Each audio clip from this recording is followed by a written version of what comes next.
Parang ang bigat na. Araw-araw akong gising pero pakiramdam ko, hindi na ako buhay. Pagod na akong maging matatag. Iniwan kami ni Mama. Sinasaktan kami ni Papa. Sobrang ingay ng mundo, pero walang nakikinig. Ang daming tao sa paligid, pero bakit parang wala? Sa salamin, hindi ko nakilala kung sino akong nandun. Puro pagkakamali, puro kasalanan. Hindi lahat ng tahanan ay mahalata at saya, sapagkat minsan ang mismong magulang ang nagiging dahilan ng pagkakawala. Ito ang kwento ng pamilyang sinubok ng galit, bisyo at panahon, ng mga anak na naghahanap ng yakap sa bisig ng pagkukulang. Pero sa gitna ng sakit, kasalanan at paglayo, nanatili ang katanungan hanggang kailan ang pamilya maglingkod kung ang lahat ay wasak sa loob. Sa murang edad, markada ang naging sandigan sa alak, tawa at sigarilyo. Doon nila nahanap ang kalayaan. Ang ama, nalulunod sa usok ng bisyo, hindi lang para sumaya, kundi para matakpan ang sugat na dulot ng kahapon. Kung saan ang "kamusta ka?" ay bihira. At mas madalas, "Pare, tikman mo to, makakalimot ka." Cheers! Cheers! Pala, Teya, tuloy tayo sa bar mamaya, ah. Oo nga, Teya, tuloy natin. Gusto na gumala. Siyempre naman, tuloy tayo. Ano ba yan? Excited na ako! Nakakatamad mag-aaral? Magkatinga nga tayo bukas. Sige pre, sama mo kapatid mo para masaya. Hindi ako dyan mga pre.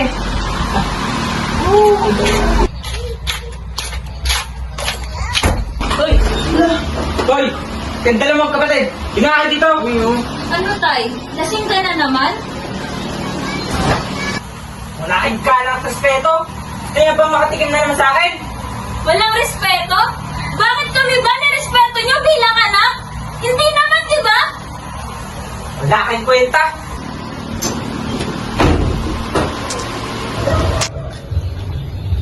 Dahil sa pagitan ng isang inang ng ibang bansa at mga anak na naiwan. Hindi sapat ang pasalubong kung wala ang presensya. Dahil minsan, mas kailangan ng bata ang kamay kaysa mga ginto at dolyares sa mesa. Pagbalik mo, naway dala mo rin ang sagot. Kasi ang tanong nila ay hindi lamang kumusta, kundi nasaan ka ng mga panahong kami pagod at wasak na.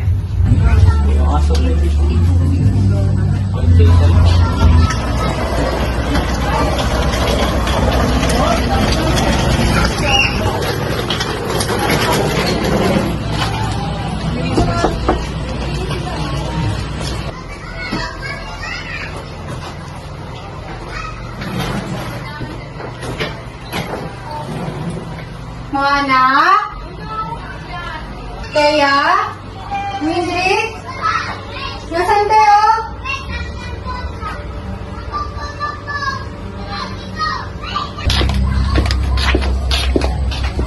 Oh, mga anak, nandito na pala kayo. Namiss ko kayo. Ang lalaki ng... Nay, may balak pa palang umuwi. Anong kailangan mo sa amin? Mga anak, alam niyo naman na para sa inyo yung ginagawa ko, di ba? Para sa amin? O para sa'yo lang? Baka nakakalimutan mo. Iniwan mo kami ng 10 taon. Ganyan ba? Ganyan ba ang natutunan niyo? Ang sagutin ako? Hindi niyo ba alam kung gaano kahirap sa ibang bansa? Gano'ng kahirap sa ibang bansa? Bakit alam nyo ba kung anong pinagdaanan namin kasama si tatay? Hindi naman, di ba? Matagal ka na wala. Tapos babalik ka na para wala nangyari. Sana maintindihan niyo ako, mga anak.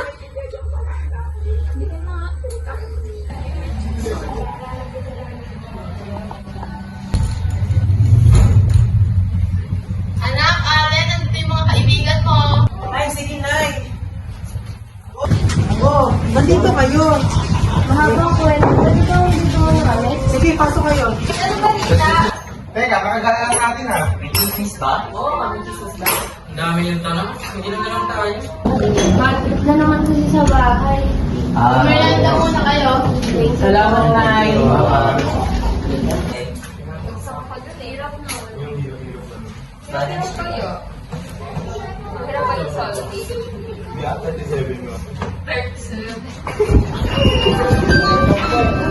Ano oras na pala?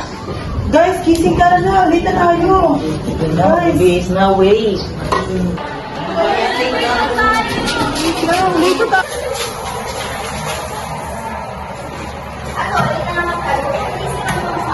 Si ma'am naman, ito na nga kami yun. Sorry ma'am, namasarap tulog. Wala ba kami, ma'am? Si ma'am, lagi na lang kami. Kaya nga. Meron ka ba kayo, ma'am? Kung nakalipapausap ng mga parating na ayaw ng SOPs, pagkakaroon na nag-release. Oh, maasok ka.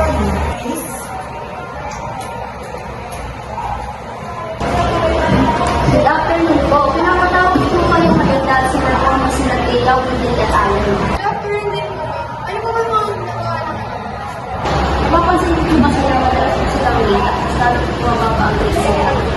Masansin mo sa inyo kung po.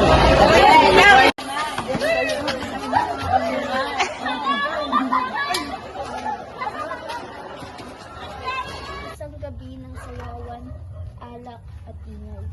Ngunit hindi lahat ng gabi ay masaya. Minsan, ito ang simula ng gabing hindi na mababaliktad. Isang pagkakamaling may bunga.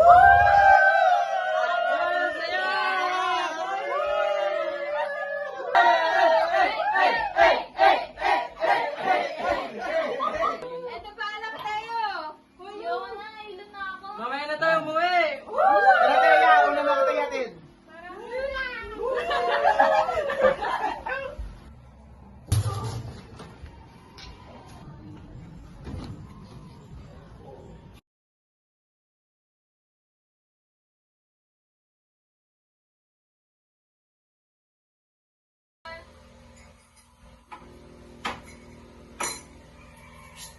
Saan ba mga anak mo?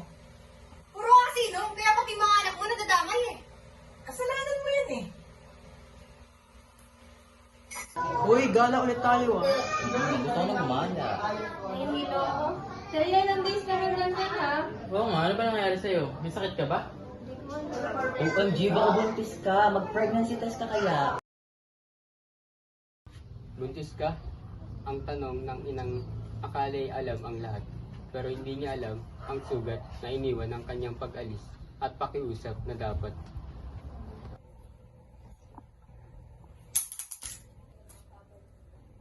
Ha? Buntis ka? Ha? Ganyan ba kita pinalaki ha? Wala ka na dun. Anong wala ako doon? Nanay mo ako, Teya! 10 years, Nay! 10 years kang nawala! Tapos babalik ka na parang walang nangyari? Iniwan mo kami, pinili mo sa ibang bansa! Tinanong niyo man lang ba kami? Kung gusto namin umalis ka? Hindi ko naman kailangan ng material na bagay eh. Ang kailangan ko, ikaw! Nasaan ka nung birthday ko? Nasaan ka nung panahon kailangan na kailangan kita? Nasaan ka nung graduation ko? Nasaan ka nung binubugbog kami ni tatay? Di mo rin yun alam, di ba? Kasi nga wala ka! Masisisi mo ba ako kung ito nangyari sa buhay ko? Sa tingin niyo ba ha? Sa tingin niyo ginusto kong umalis? Sa tingin niyo tuwing nasa ibang bansa ako, nagsasaya lang ako? Tingin mo gusto kong wala ako sa graduation niyo? Alam mo, gusto kong umuwi. Pero ano mararating natin dito sa Pilipinas? Ha? Sa tingin mo may mangyayari sa buhay natin kung nandito lang ako? Sa tingin mo meron kang material na bagay kung wala ako? Ha? Iniisip ko. Hinihiling ko na sana nandito ako. Pero kailangan natin eh. Kailangan natin. Mahal na mahal ko kayo. Alam niyo na yun. Kung ganyan ang pagmamahal sa'yo, sa'yo na yung pagmamahal mo!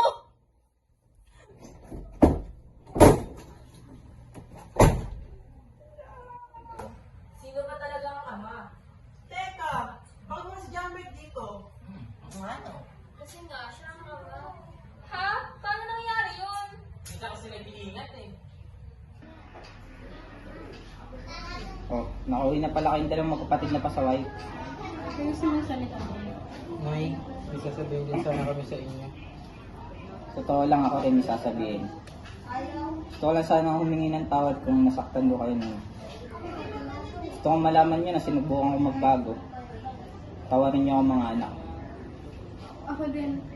Sana bigyan niyo ako ng chance na Mahirap man magpatawad, pero wala naman pong mawawala kung pagbibigyan namin kayo.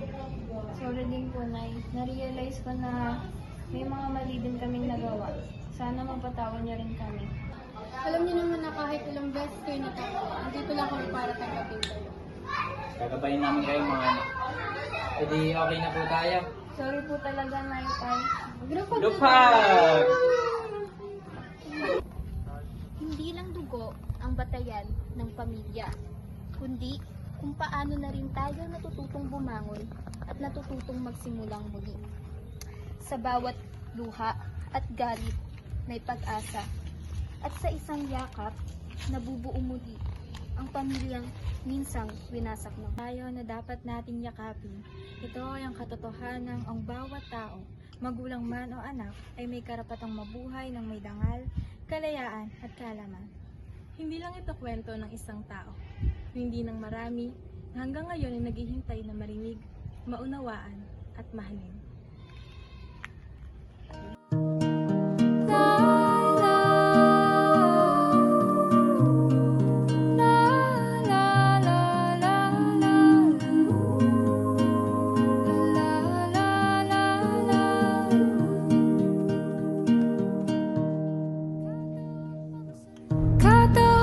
Sa lupa'y para akong inaalon at nalulunod sa batikos ng mundo, sa kung ano lamang ang kaya ko.